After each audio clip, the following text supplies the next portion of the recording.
जय हिंद दोस्तों, स्वागत है एक बार फिर से आपके अपने चैनल क्रिक इन्फॉर्मर में। तो दोस्तों इस वीडियो में हम बात करने वाले हैं कराची वर्सेस इस्लामाबाद के बीच जो आज का मैच होने वाला पीएसएल का उसकी। तो आइए देख लेते हैं क्या क्या इंपॉर्टेंट अपडेट्स हैं और कौन कौन से इंपॉर्टेंट पिक्स हैं जिसके दम पे आप खुद की टीम बना सकते हैं। जिस भी फैंटेसी साइट पे खेलते हो, dream 11, my fab 11, bat ball 11, जहां भी खेलते हो वहां पे आप खुद की टीम बना सके।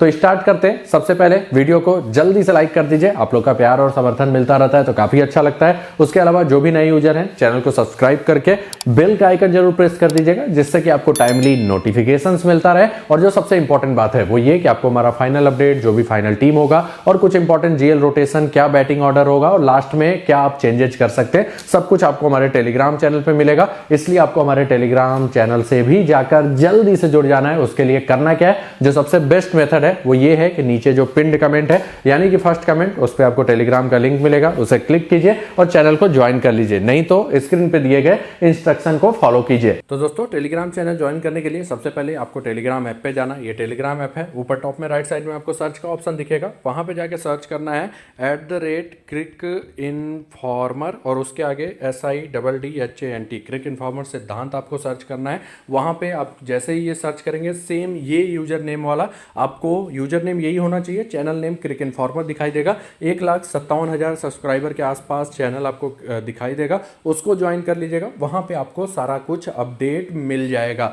अब हम बात करते हैं पिच रिपोर्ट की। तो आपको भी मालूम है पिच कैसा है, हाईली बैटिंग फ्रेंडली, आराम से 200 के आसपास स्कोरिंग हो रहा है अगर बल्लेबाज अच्छी बैटिंग करते हैं। लेकिन साथ ही साथ आपको यह भी ध्यान देना होगा कि मुकाबला है कराची किंग्स से, तो कराची किंग्स का कुछ भी श्योरिटी नहीं है, उनकी बैटिंग स्ट्रगल कर रही है और अगर वो फर्स्ट बैटिंग करते हैं तो हो सकता है ज्यादा स्कोर ना करें। लेकिन विकेट कंप्लीटली बल्लेबाजों के मुफीद है और इवन नॉर्मल बल्लेबाज भी यहां पे ठीक से ठीक स्कोरिंग करके जा रहा है। आप आराम से 180 से 200 के बीच में स्कोरिंग एक्सपेक्ट कर सकते हैं।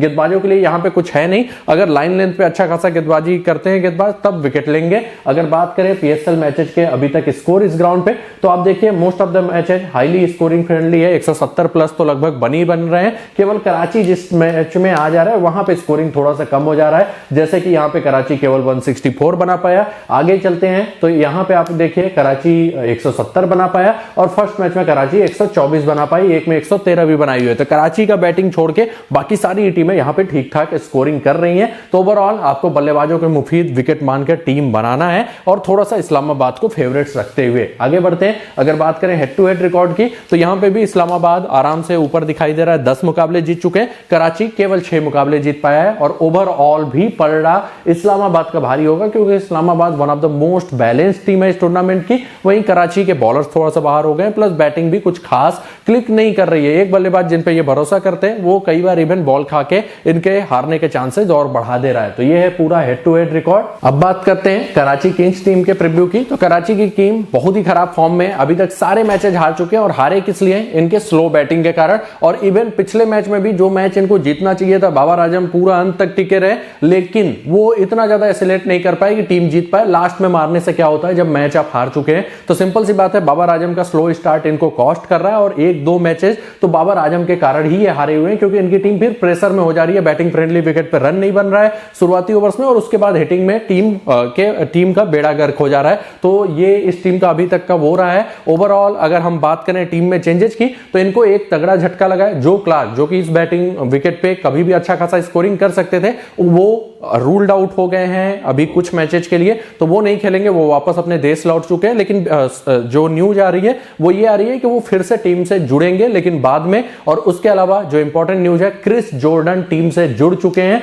और खेलेंगे। अभी पिछला मैच क्वारंटीन में थे लेकिन अब टीम से जुड़ चुके हैं और वो खेलेंगे। तो क्रिस जॉर्डन लगभग कंफर्म में खेलेंगे। मोहम्मद आमिर, एम इलियास और जो क्लार्क ये तीनों अभी के लिए मान के चलिए कि बाहर हो गए। मोहम्मद आमिर, एम इलियास तो पूरे टूर्नामेंट से बाहर है, जो क्लार्क बाद में आ सकते हैं। तो ये इनके टीम का अगर बात करें तो चेंज हो सकता है। अब इनके प्रोबेबल 11 की बात करें एक्सपेक्टेड बैटिंग ऑर्डर में, तो मुझे इस टीम का कुछ भी नहीं समझ में आ रहा है क्या मैनेजमेंट है या क्या कैप्टेंसी हो रहा है, क्योंकि ये एवरेज से एवरेज गेंदबाज को बॉलिंग दे रहे हैं लेकिन लेविस ग्रेगरी का ओवर कभी कम कर दे रहे हैं। और पिछले मैच में जब लेविस ग्रेगरी के हिटिंग की जरूरत थी तो इन्होंने इमाद वसीम को ऊपर भेजा, आमिर अमीन को ऊपर भेजा। तो इनका बैटिंग ऑर्डर जो अभी फिलहाल पिछले मैच में था उस हिसाब से मैंने दिया हुआ है, लेकिन उसमें चेंजेस हो सकते हैं। कभी भी लेविस ग्रेगरी इन दोनों के ऊपर आ सकते हैं, मोहम्मद नबी नबी के बाद बैटिंग करने आ सकते हैं। बाकी यही बैटिंग ऑर्डर होना चाहिए। उसके अलावा डेथ ओवर्स की बात करते हैं तो डेथ ओवर्स यहां से क्रिस जॉर्डन और उमैद आसिफ को आप करते हुए देखेंगे, और ये दोनों अच्छे गेंदबाज भी हैं, तो ये इनका डेथ ओवर्स रहेगा।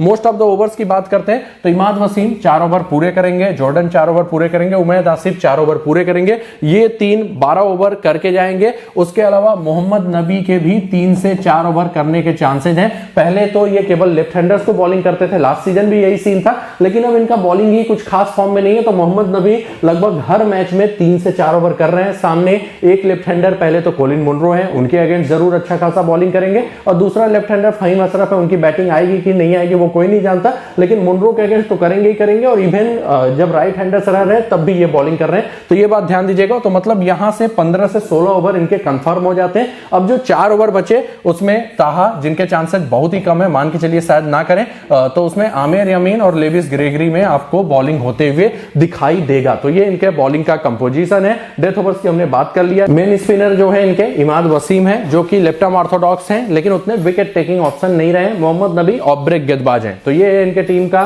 पूरा लेखा जोखा। अब चलते हैं प्लेयर वाइज एनालिसिस पे, जो कि सबसे इंपॉर्टेंट आपके लिए होने वाला है। तो सबसे पहले आते हैं शर्जील खान, बहुत ही टैलेंटेड बल्लेबाज, और बैटिंग विकेट पे मोस्ट ऑफ द टाइम अच्छा स्कोरिंग करेंगे। मस्ट हैव पिक आपके टीम में रहेंगे। इस सीजन 28.25 के एवरेज से 113 किया है, जिसमें 60 का एक अच्छा स्कोर भी है। हेड टू हेड बहुत ही तगड़ा है, 51.2 का एवरेज है, और वेन्यू पे भी रिकॉर्ड अच्छा है 31 का। ओवरऑल एक बेहतरीन पिक इस विकेट पे होंगे। बाबर आजम रन मशीन, भले ही इनके खेलने से टीम को घाटा हो जा रहा हो, स्लो थोड़ा सा स्टार्ट करते हैं, लेकिन रन हमेशा बनाते हैं, और हमें उससे मतलब है। कैप्टनसी के सबसे सेफ चॉइसेज में से एक रहेंगे। कभी भी आप इनसे 40-50 आराम से एक्सपेक्ट कर सकते हैं, और इंपैक्ट वाले प्लेयर हैं, तो overall must have pick. Captaincy के भी अच्छे खासे चॉइस होंगे। इस सीजन 62 के एवरेज से 186 रन बना चुके हैं, लेकिन आप स्ट्राइक रेट देखिए, जहां पे एवरेज से एवरेज बल्लेबाज जो थोड़ा स्लो खेलते हैं, इवन अब्दुल्ला शफीक का भी आप देखेंगे तो 130-140 के आसपास स्ट्राइक रेट है, लेकिन इनका स्ट्राइक रेट 120 पे है, जबकि इस पे बहुत ज्यादा बॉलिंग ये खेल चुके हैं, और यही इस टीम के लिए बहुत ही मतलब घाटे का सौदा हो रहा है। लेकिन ओवरऑल मस्ट हैव पिक होंगे। हेड टू हेड वेन्यू वो आराम से अच्छा रहेगा, क्योंकि हर समय चलते हैं।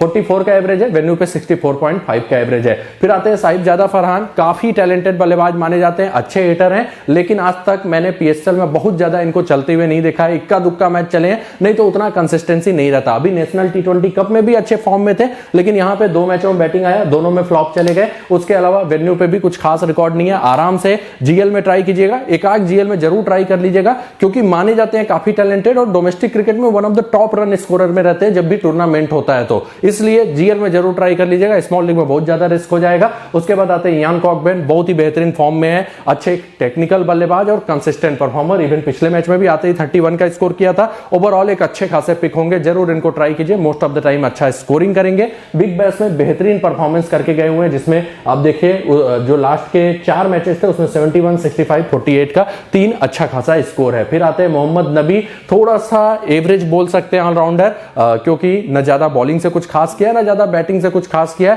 लेकिन अच्छे हिटर हैं, टैलेंटेड हैं, और बॉलिंग भी अच्छा खासा कर रहे हैं। पिछले मैच में 3 ओवर, उससे पहले 4-4-4, मतलब बॉलिंग अब इनको अच्छा खासा मिल रहा है, irrespective of number of left handers. तो ये बात ध्यान दीजिएगा कि बॉलिंग करने के पूरे चांसेस हैं, प्लस बैटिंग बैकअप भी रहेगा। अभी तक भले ही नहीं चले हों, लेकिन अच्छे हिटर हैं, कभी भी ठीक ठाक स्कोरिंग कर सकते हैं। फॉर्म अच्छा नहीं चल रहा है, थोड़ा सा एवरेज पिक रहेंगे, लेकिन देखिए बॉलिंग भी कर लेते हैं, प्लस बैटिंग में नंबर 5 के आसपास इनकी बैटिंग आ जाती है। इसीलिए एक ट्रम्प कार्ड पिक आपके टीम में रहेंगे। भले ही अभी तक पूरी तरह से फ्लॉप हो, लेकिन विकेट लेके जा सकते हैं, प्लस ये बैटिंग में रन भी बना सकते हैं। नंबर 5 पे ही बैटिंग आनी है, ये बात ध्यान दीजिएगा। हेड टू हेड कुछ खास नहीं है, 3 मुकाबलों में 2 विकेट, बैटिंग में पूरा फ्लॉप। वेन्यू पे लास्ट सीजन बेहतरीन फॉर्म में थे, लेकिन इस सीजन खराब खेलने के कारण 30 का एवरेज आ गया। 8 मुकाबलों में 4 विकेट हैं। आगे बढ़ते हैं आमिर यमीन, एवरेज ऑलराउंडर, अपने स्विंग गेंदबाजी के लिए ज्यादा जाने जाते हैं। और जो इंपॉर्टेंट पॉइंट है, अगर इनकी शुरुआती ओवर्स में पिटाई हो जाती है तो इनके ओवर्स भी कभी भी कट जाते हैं। प्लस बैटिंग में पिछले मैच में प्रमोशन हुआ था, लेकिन वो भी श्योरिटी नहीं है, वो कभी भी नीचे जा सकते हैं, इमाद वसीम के भी और लेविस ग्रेगरी के भी। तो ये बात ध्यान दीजिएगा। आराम से एकाक जीएल में ट्राई कर लीजिएगा, क्योंकि अगर 4 ओवर बॉलिंग कर गया और प्लस जिस पोजीशन पे बैटिंग करने आए थे वहां पे आ गए, तो कभी कभार ठीक ठाक पॉइंट देके जा सकते हैं। तो जीएल में एक ट्रम्प कार्ड पिक आपके लिए रहेंगे। स्मॉल लीग में बहुत अच्छे पिक नहीं होंगे, इस सीजन कुछ खास परफॉर्मेंस नहीं है। हेड टू हेड वेन्यू भी कुछ खास आपको नहीं दिखाई देगा। आगे बढ़ते हैं, इमाद वसीम हैं तो काफी अच्छे गेंदबाज, टैलेंटेड गेंदबाज, लेकिन उतने विकेट टेकिंग बॉलर नहीं है। मोस्ट ऑफ द टाइम उतना ज्यादा विकेट नहीं लेते। इकोनॉमिकल बॉलिंग जरूर करेंगे, लेकिन उतना ज्यादा इंपैक्ट वाला परफॉर्मेंस नहीं रहता कि विकेट लेके जाए, फैंटेसी पॉइंट ज्यादा दिलाए, और उसके अलावा बैटिंग भी आजकल नहीं ज्यादा आता। जिनको लेना है इनको सेकेंड इनिंग में ट्राई कर सकते हैं, वो भी तब विकेट लेंगे सेकेंड इनिंग में जब इनकी टीम अच्छा खासा स्कोरिंग कर दे। जैसे खुशदिल शाह को हिट करने में प्लेयर चले गए थे, और बाकी एक दो मैचों में आपने देखा होगा सेकेंड इनिंग में कई बार जब प्रेशर बन जाता है, इनकी टीम अगर प्रेशर बना के रखेगी तो इनको हिट करने जाएंगे तो विकेट इनको जरूर मिल जाएगा इररिस्पेक्टिव ऑफ पिच कंडीशन। तो जिनको रिस्क लेना है सेकेंड इनिंग में लीजिएगा, वो भी मैं आपको सजेस्ट करूंगा कि जीएल में ही ट्राई कीजिएगा। इस सीजन 3 मुकाबलों में केवल 1 विकेट है, कुछ खास परफॉर्मेंस नहीं है, बैटिंग से भी पूरी तरह से फ्लॉप है। हेड टू हेड देखें तो 13 मुकाबलों में 12 विकेट, वेन्यू पे 16 मुकाबलों में केवल 8 विकेट है। बैटिंग पे रिकॉर्ड पहले अच्छा था, लेकिन अब बैटिंग ज्यादा नहीं मिलता है। आगे बढ़ते हैं, लेविस ग्रेगरी ऑलराउंडर बहुत ही तगड़े, लेकिन टीम इनका कुछ भी उपयोग नहीं कर रही है। बॉलिंग में 1-2 ओवर, बैटिंग में पता नहीं क्यों इतना नीचे भेज रही है, जबकि इनको ऊपर भेजती तो अच्छा खासा इस विकेट पे ये एडवांटेज ले सकते थे।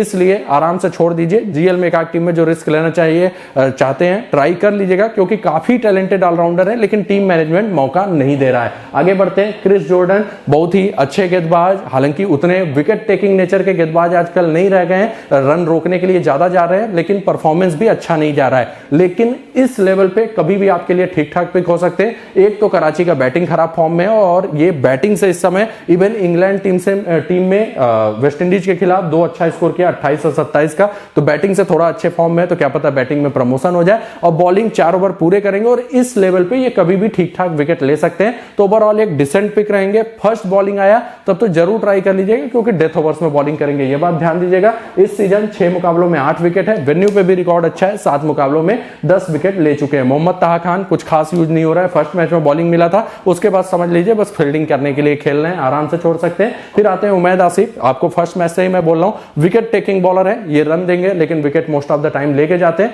और ये देखिए सीधे सीधे लास्ट के 2 मुकाबलों में 5 विकेट लेके जा चुके हैं, अच्छा खासा पेस का वेरिएशन करते हैं और लाइन लेंथ अच्छा रहता है, और इवन बैटिंग बैकअप भी दे सकते हैं, लेकिन जनरली बैटिंग आती नहीं है। ओवरऑल एक ठीक ठाक पिक रहेंगे, विकेट लेने के चांसेस रहते हैं, तो आपके स्मॉल लीग टीम में डिसेंट पिक रहेंगे, आप कभी भी इनको ट्राई कर सकते हैं, ये बात ध्यान दीजिएगा। हेड टू हेड 10 मुकाबलों में 11 विकेट, वेन्यू पे 11 मुकाबलों में 14 विकेट, और डेथ में भी गेंदबाजी लगभग कंफर्म है करेंगे। उसके बाद मोहम्मद इमरान है, जिनके खेलने के चांसेस कम है, और कुछ खास उतना गेंदबाज नहीं है, एक्स्ट्रा पेस जरूर थोड़ा सा जनरेट करते हैं, लेकिन कुछ खास मुझे लाइन लेंथ नहीं दिखा, आराम से आप इनको छोड़ सकते हैं। तो ये था पूरे कराची किंग्स का टीम का प्रीव्यू। अब बात करते हैं इस्लामाबाद टीम के प्रीव्यू की। देखिए on the paper one of the top team है, हालांकि 2 मैचेज हार चुके हैं 4 मैचेज में, लेकिन बहुत ही तगड़ी टीम है और अच्छे खासे फॉर्म में भी इनके बल्लेबाज हैं। पिछले मैच में सरप्राइजिंगली हार का सामना करना पड़ा था, क्योंकि 15 ओवर तक ये वन साइडेड जीत रहे थे। ओवरऑल जीतने के चांसेस इस मैच में इसी टीम के ज्यादा हैं। आगे बढ़ते हैं, प्रोबेबल 11 की बात करते हैं,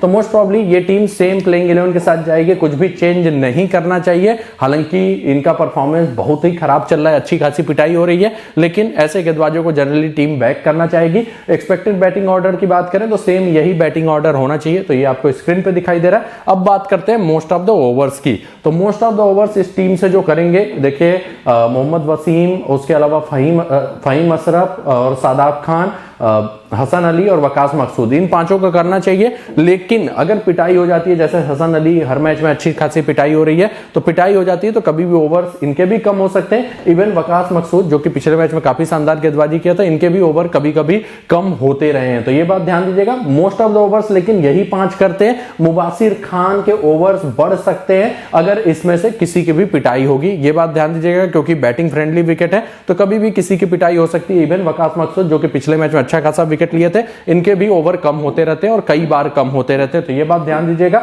मुबासिर खान लेफ्ट हैंडर्स के अगेंस्ट बॉलिंग कर सकते हैं, लेकिन जरूरी नहीं है कि पिछले मैच की तरह 4 ओवर करें, 1 या 2 ओवर के आसपास ही हो सकता है करें, तो ये बात ध्यान दीजिएगा। डेथ ओवर्स की बात करें तो अब थोड़ा सा उसमें रिस्क फैक्टर आ गया है। डेथ ओवर वैसे तो मोहम्मद वसीम और हसन अली करते हैं और इन्हीं दोनों को करना भी चाहिए, लेकिन पिछले मैच में वकास मकसूद ने काफी अच्छी गेंदबाजी किया था, अच्छा खासा चेंज ऑफ पेस कर रहे थे, तो इनके भी चांसेस बढ़ गए हैं। तो आप मान के चलिए इन 3 में से कोई 2 करेगा, कौन 2 करेगा नहीं मालूम, लेकिन इन 3 में से 2 को करना चाहिए। और मुझे लगता है जहां तक इन्हीं दोनों को टीम शायद बैक करे, लेकिन मैं श्योर नहीं हूं, तो ये रिस्क अब आ गया है कि इसमें से कौन डेथ करेगा, क्योंकि ये दोनों टैलेंटेड ज्यादा है लेकिन वकास मकसूद का फॉर्म अच्छा दिखाई दे रहा है। तो ये बात ध्यान दीजिएगा। आगे चलते हैं प्लेयर वाइज एनालिसिस में, जो कि सबसे इंपॉर्टेंट है। तो सबसे पहले एरिक सेल्स, बैटिंग विकेट के बेताज बादशाह, मोस्ट ऑफ द टाइम अच्छा खासा स्कोरिंग करेंगे और इंपैक्ट वाला परफॉर्मेंस देंगे। तो ओवरऑल एक मस्ट हैव पिक आपके टीम में होंगे। हालांकि फर्स्ट मैच के बाद कुछ खास नहीं किया है लेकिन बहुत ही अच्छे हिटर हैं। ओवरऑल एक अच्छे खासे पिक आपके लिए रहेंगे।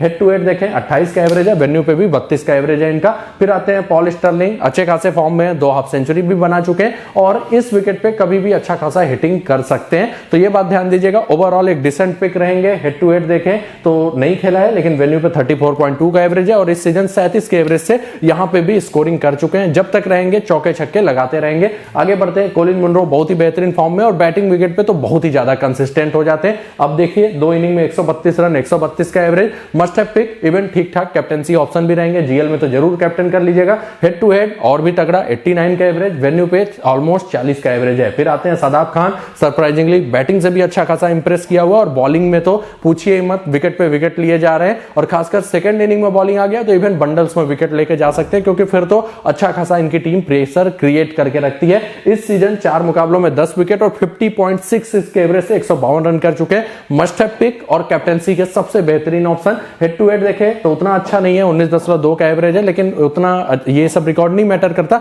जितना करंट फॉर्म मैटर करता है। वेन्यू पे 14 मुकाबलों में 20 विकेट ले चुके हैं और 20 के एवरेज से बैटिंग भी करते हैं। फिर आते हैं आजम खान, हार्ड हिटिंग बल्लेबाज लेकिन बहुत ज्यादा कंसिस्टेंट नहीं रहते। इस विकेट पे कभी भी ठीक ठाक स्कोरिंग कर सकते हैं लेकिन दिक्कत ये कंसिस्टेंसी फैक्टर इनकी बहुत ही कम रहती है। आराम से अगर आपके पास कीपर हैं अच्छे तो उनको कवर कीजिए। वैसे इस मैच में कोई ज्यादा अच्छा कीपर नहीं है तो आपको इन्हीं को लेना पड़ेगा, नहीं तो बहुत ज्यादा अच्छे पिक नहीं रहते। ओवरऑल यही आपके लिए बेस्ट कीपर है तो इन्हीं के साथ आपको जाना चाहिए। हेड टू हेड वेन्यू बहुत अच्छा नहीं है लेकिन कभी कभार इंपैक्ट वाला परफॉर्मेंस खेल देते हैं। आसिफ अली बहुत ही तगड़े हिटर लेकिन ज्यादा बैटिंग नहीं आता, बैटिंग पोजीशन के कारण उतने अच्छे पिक नहीं होंगे। हेड टू हेड बहुत ही तगड़ा है, वेन्यू पे रिकॉर्ड भी अच्छा है लेकिन वो सब इसलिए ज्यादा अच्छा है क्योंकि जनरली नाबाद रह जाते हैं। इंपैक्ट वाला इनिंग कभी कभार ही खेलते हैं, ये बात ध्यान दीजिएगा। फिर आते हैं फहीम अशरफ, काफी टैलेंटेड ऑलराउंडर माने जाते हैं लेकिन देखिए यहाँ पे टीम अब मिडिल ओवर्स में यूज करती है इसलिए विकेट लेने के चांसेस इनके कम हो गए। पास्ट रिकॉर्ड देखेंगे तो काफी विकेट टेकिंग दिखाई देंगे लेकिन वो नॉर्मली डेथ ओवर्स के कारण होता था, अब उतना ज्यादा विकेट नहीं ले पाते। और दूसरा इंपॉर्टेंट पॉइंट जो है कि इनका बैटिंग भी बहुत ज्यादा नहीं आ रहा है, आजकल बैटिंग एबिलिटी भी इनकी घटी है। तो ओवरऑल एवरेज पिक ही रहेंगे। इवन पिछले मैच में 2 ही ओवर बॉलिंग किया था और उससे पहले 1 ओवर इनका और कटा था, तो ओवर्स कटने के भी चांसेस रहेंगे। डेथ में इनको बॉलिंग नहीं मिल रहा है इसलिए बहुत अच्छे पिक नहीं रहेंगे। हालांकि हैं टैलेंटेड ऑलराउंडर इसलिए जीएल में एक आध टीम में जरूर ट्राई कर लीजिएगा। इस सीजन 4 मुकाबलों में केवल 2 विकेट है। हेड टू हेड देखें तो काफी बढ़िया है, 9 मुकाबलों में 11 विकेट, इवन वेन्यू पे भी 14 मुकाबलों में 17 विकेट, लेकिन इस सीजन उतना अच्छा परफॉर्मेंस नहीं है। आराम से जीएल में ट्राई कीजिए। फिर आते हैं मुबासिर खान, एवरेज ऑलराउंडर, पिछले मैच में नो डाउट 4 ओवर पूरे किया था लेकिन कभी भी इनके ओवर्स कम हो सकते हैं। इसमें आप देखिए 1 ओवर, इसमें 1 भी नहीं, इसमें 1 ओवर, तो उतना ज्यादा बॉलिंग मिलने के चांसेस नहीं है। और दूसरा बैटिंग भी कुछ खास नहीं आता, आराम से छोड़ सकते हैं। फिर आते हैं हसन अली, काफी टैलेंटेड गेंदबाज हैं, विकेट टेकिंग बॉलर हैं, कटर्स का और वेरिएशन का अच्छा खासा इस्तेमाल करते हैं लेकिन सरप्राइजिंगली अच्छी खासी इनकी पिटाई हो रही है, जम के पिटाई हो रही है। हालांकि ये पास्ट में भी इनकी पिटाई होती थी लेकिन विकेट लेके जाते थे। दिक्कत ये हो गया कि पिछले मैच में इतनी ज्यादा पिटाई होगी इनको डेथ में बॉलिंग नहीं दिया, तो ये रिस्क अब हमेशा रहेगा कि कितना बॉलिंग मिलेगा इनको। लेकिन टैलेंटेड गेंदबाज है और मैं आपको यही बोलूंगा सामने टीम भी थोड़ा सा कमजोर है, इनको बैक कीजिए, कभी भी अच्छा खासा विकेट लेके जा सकते हैं। और जो सबसे इंपॉर्टेंट बात है ये रन भी देते हैं तो विकेट लेते हैं। आप देखिए शुरुआत के 3 मैचों में 5 विकेट लेके गए थे, तो ओवरऑल जो रिस्क लेना चाहते हैं इनको ट्राई कर सकते हैं। टैलेंटेड गेंदबाज है और ऐसे गेंदबाजों को आपको बैक करना चाहिए। तो ओवरऑल फॉर्म के हिसाब से तो थोड़ा सा एवरेज पे, लेकिन है टैलेंटेड और विकेट टेकिंग है तो आप इनको बैक कर सकते हैं और खासकर डेथ में भी बॉलिंग कर सकते हैं, भले ही पिछले मैच में ना किया हो। तो ये बात ध्यान दीजिएगा। हेड टू हेड देखें बहुत ही तगड़ा, 12 मुकाबलों में 16 विकेट, वेन्यू पे भी रिकॉर्ड काफी अच्छा दिखाई देगा, 16 मुकाबलों में 23 विकेट। फिर आते हैं मोहम्मद वसीम, यॉर्कर्स इनके पास अच्छा खासा है, चेंज ऑफ पेस भी ठीक ठाक कर लेते हैं। ओवरऑल एक टैलेंटेड गेंदबाज है, बस एक ही दिक्कत है कि उतने विकेट टेकिंग नेचर के गेंदबाज नहीं है जितने हसन अली हैं या जितने फहीम अशरफ ये लोग हैं, लेकिन डेथ में बॉलिंग करते हैं इसलिए एक ठीक ठाक पिक आपके लिए कभी भी हो सकते हैं। फर्स्ट बॉलिंग आए तब तो इनको जरूर ट्राई कीजिए क्योंकि डेथ में करने के चांसेस रहेंगे। नो डाउट इनकी भी पिछले मैच में पिटाई हुई है लेकिन गेंदबाज अच्छे हैं तो आप इनको स्मॉल लीग में ले सकते हैं। इस सीजन 4 मुकाबलों में 4 विकेट है, हेड टू हेड उतना अच्छा नहीं है, वेन्यू पे 8 मुकाबलों में 8 विकेट है और बहुत विकेट टेकिंग नहीं है, लेकिन फर्स्ट बॉलिंग आ गई तो डेथ में बॉलिंग करने के कारण ठीक ठाक विकेट लेके जा सकते हैं। आगे बढ़ते हैं, वकास मकसूद काफी अच्छे फॉर्म में दिखाई दे रहे हैं, खासकर पिछले मैच में काफी अच्छी गेंदबाजी किया था, 4 ओवर में 35 रन दिए और 4 विकेट लेके गए, चेंज ऑफ पेस का भी बखूबी इस्तेमाल किया, लेकिन एक रिस्क हमेशा रहेगा कि जब ये मिडिल ओवर्स में गेंदबाजी करते हैं तो उतना विकेट टेकिंग ऑप्शन नहीं रहते, और अगर इनको डेथ में गेंदबाजी नहीं मिलता, जैसे पिछले मैच में मिला था लेकिन मोस्ट ऑफ द टाइम नहीं मिलता, अगर वो रिस्क रहा, मतलब कि अगर नहीं मिला तब फिर उतना ज्यादा विकेट नहीं ले पाएंगे। तो इनको लेना है या नहीं लेना है ये डिसीजन आप पे है। डेथ में करेंगे तो विकेट लेने के चांसेस रहेंगे ज्यादा, नहीं करेंगे तो फिर एक विकेट के आसपास ही ज्यादा लेंगे, उतना ज्यादा नहीं ले पाएंगे। तो ये बात ध्यान दीजिएगा। ओवरऑल इनका डिसीजन आपको लेना है तो अच्छे खासे फॉर्म में दिखाई दे रहे हैं, लेकिन कभी भी मोहम्मद वसीम और हसन अली ने अगर अच्छी गेंदबाजी की तो फिर टीम उनको डेथ में बैक कर सकती है। ओवरऑल इस सीजन 2 मुकाबलों में 5 विकेट है, वेन्यू पे रिकॉर्ड तगड़ा है, 9 मुकाबलों में 16 विकेट ले चुके हैं। ओवरऑल एक अच्छे लाइन लेंथ वाले गेंदबाज, लेकिन एक रिस्क फैक्टर रहेगा, तो इनको लेना है या नहीं लेना है ये आप डिसाइड कर लीजिएगा। फिर आते हैं मर्चेंट लेंगे, नहीं खेलेंगे मोस्ट प्रॉब्ली, क्योंकि बाकी सब अच्छे फॉर्म में खेलते हैं, तो एक विकेट टेकिंग बॉलर माने जाते हैं, लेकिन यहां पे जम के इनकी पिटाई हो रही है, तो एक आग जीएल में ट्राई कर लीजिएगा, क्योंकि कभी कभार अच्छा खासा विकेट ले लेते हैं, एक्स्ट्रा पेस के लिए ये जाने जाते हैं। फिर आते हैं रमानुल्लाह गुरबाज। इनकी बात मैं इसलिए कर रहा हूं क्योंकि थोड़े बहुत चांसेस है कि पॉल स्टर्लिंग ये मैच मिस कर सकते हैं, क्योंकि मैंने कहीं पढ़ा था कि उनका 5 तारीख को लास्ट मैच है, और कुछ लोग बोल रहे हैं कि 6 को वो खेल के जाएंगे, तो एक रिस्क है यहां पे। तो अगर स्टर्लिंग नहीं खेलते हैं तो गुरबाज फिर ओपन करने आएंगे। देखिए अच्छे हिटर हैं और कभी भी इस टाइप के विकेट पे अच्छा खासा इनिंग खेल सकते हैं। बस एक दिक्कत इनके साथ है कि ये उतने कंसिस्टेंट नहीं रहते, जब तक रहेंगे हिटिंग करते रहते हैं, लेकिन कुछ भी भरोसा इनका नहीं है, कभी भी आउट होके जा सकते हैं, और बहुत बड़ी इनिंग का आप इनसे बहुत एक्सपेक्ट नहीं कर सकते, क्योंकि ये मौके बीच बीच में देते रहते हैं। बस ये है कि जब तक रहेंगे बल्ला भाजते रहते हैं, और इस टाइप के विकेट पे 30-40 रन बनाने के चांसेस रहते हैं। तो ये थोड़ा सा रिस्की पिक रहेंगे, लेकिन स्मॉल लीग में जो रिस्क लेना चाहते हैं ट्राई कर सकते हैं, कभी भी अच्छा खासा हिटिंग कर सकते हैं अगर ये खेलते हैं। तो अगर बात करें हेड टू हेड 3 का एवरेज है, वेन्यू पे 42 का एवरेज है, ये बात ध्यान दीजिएगा। तो अब बात कर लेते हैं मैचअप्स की, काफी लोग इसको देखना चाहते हैं। तो देखिए बाबर आजम की अगर हम बात करें तो बाबर आजम थोड़ा सा स्ट्रगल करते हैं शादाब के अगेंस्ट, हालांकि एवरेज अच्छा है लेकिन काफी कम स्ट्राइक रेट है, 70 बॉलों पे 78 रन, 2 बार आउट हो चुके हैं। उसके अलावा हसन अली के अगेंस्ट भी अच्छा खासा स्ट्रगल करते हैं, 3 बार आउट हो चुके हैं 86 रन बनाने में। बाकी फहीम और वसीम के अगेंस्ट इनका रिकॉर्ड अच्छा है। अगर बात करें शर्जील खान की तो शर्जील खान बहुत ही ज्यादा स्ट्रगल करते हैं हसन अली के अगेंस्ट, 67 रन, 41 बॉल, 4 बार आउट हो चुके हैं। आगे बढ़ते हैं मोहम्मद नबी की बात करें तो मोहम्मद नबी एक बार फहीम अशरफ के अगेंस्ट आउट है, 7 रन, 5 बॉल, 1 बार आउट, ज्यादा बॉलें किसी का खेला नहीं है। ग्रेगरी की बात करें तो ग्रेगरी ने भी ज्यादा बॉलें नहीं खेला है। आगे बढ़ते हैं,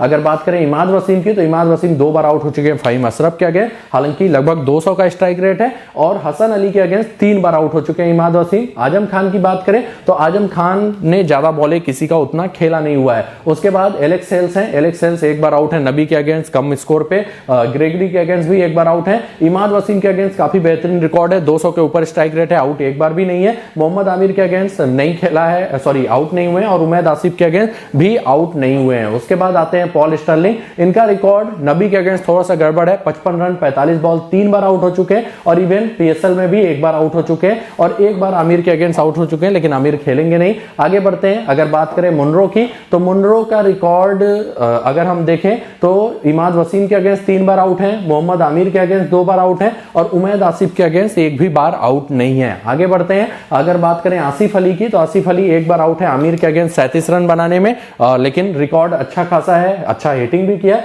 उमैद आसिफ के अगेंस्ट 200 के ऊपर का स्ट्राइक रेट है, लेकिन 3 बार उमैद आसिफ इनको आउट कर चुके हैं। फिर बात करते हैं शादाब खान की तो शादाब खान का रिकॉर्ड देखिए खराब है, आमिर के अगेंस्ट 3 बार आउट है, लेकिन आमिर खेलेंगे नहीं, और बाकी सबके अगेंस्ट रिकॉर्ड उनका ठीक ठाक है। अगर बात करें फहीम अशरफ की तो फहीम अशरफ 2 बार उमैद आसिफ के अगेंस्ट आउट हो चुके हैं, मोहम्मद आमिर के अगेंस्ट भी 1 बार आउट हो चुके हैं। तो दोस्तों ये था पूरा प्लेयर वाइज एनालिसिस, जिसके हिसाब से खुद की टीम बनाएंगे तो ज्यादा बढ़िया रहेगा।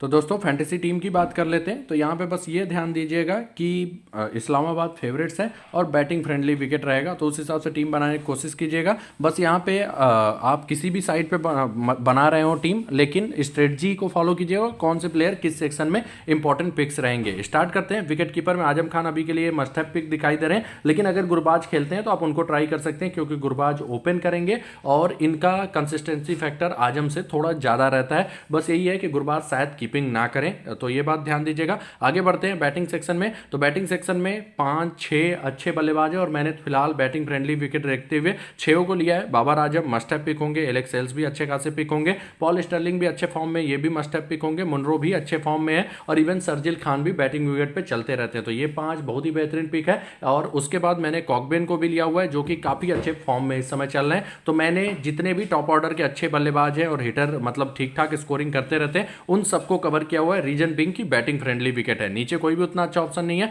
ऑलराउंडर्स में Shadab Khan must have pick होंगे, उसके अलावा मोहम्मद नबी भी आपके लिए अच्छे पिक रहेंगे। अगर आपको मोहम्मद नबी लेना है तो फिर एक बल्लेबाज पर रिस्क लेना होगा और इसमें सारे ही बल्लेबाज कंसिस्टेंट परफॉर्मर है। मैंने रिस्क नहीं लिया है क्योंकि नबी का फॉर्म भी उतना अच्छा नहीं है, लेकिन ये बॉलिंग बैकअप देंगे प्लस अच्छे हिटर है। तो आप नबी की जगह किसी एक बल्लेबाज को ड्रॉप करके आप नबी को ट्राई कर सकते हैं। अगर आपको ड्रॉप भी करना होगा तो स्टर्लिंग या फिर आप कॉकबेन को ड्रॉप कर सकते हैं। मैंने नबी को नहीं लिया है। इमाद वसीम जीएल में ही ट्राई कीजिएगा, बाकी कोई उतना अच्छा ऑप्शन नहीं है। बॉलिंग सेक्शन में उमैद आसिफ काफी अच्छे फॉर्म में है, तो इनको भी मैंने कवर किया हुआ, विकेट टेकिंग बॉलर है। उसके बाद मैं हसन अली को फिर से बैक कर रहा हूं, विकेट टेकिंग बॉलर है और कभी भी अच्छा खासा विकेट ले सकते हैं। मोहम्मद वसीम ये भी काफी अच्छे गेंदबाज है, भले ही विकेट उतना ज्यादा ना मिला हो और डेथ में गेंदबाजी करते हैं और मैं थोड़ा सा इस्लामाबाद को फेवरेट्स भी मान रहा हूं, तो इनके साथ मैं जा रहा हूं। हालांकि अगर इस्लामाबाद की फर्स्ट बॉलिंग नहीं आएगी तो आप इनको छोड़ने का रिस्क ले सकते हैं, क्योंकि फिर उतना मतलब डेथ ओवर्स वाला जो एक पॉइंट रहता है वो शायद उतना ज्यादा पॉइंट ना मैटर करे। नीचे चलेंगे वकास मकसूद, इनको लेना है कि नहीं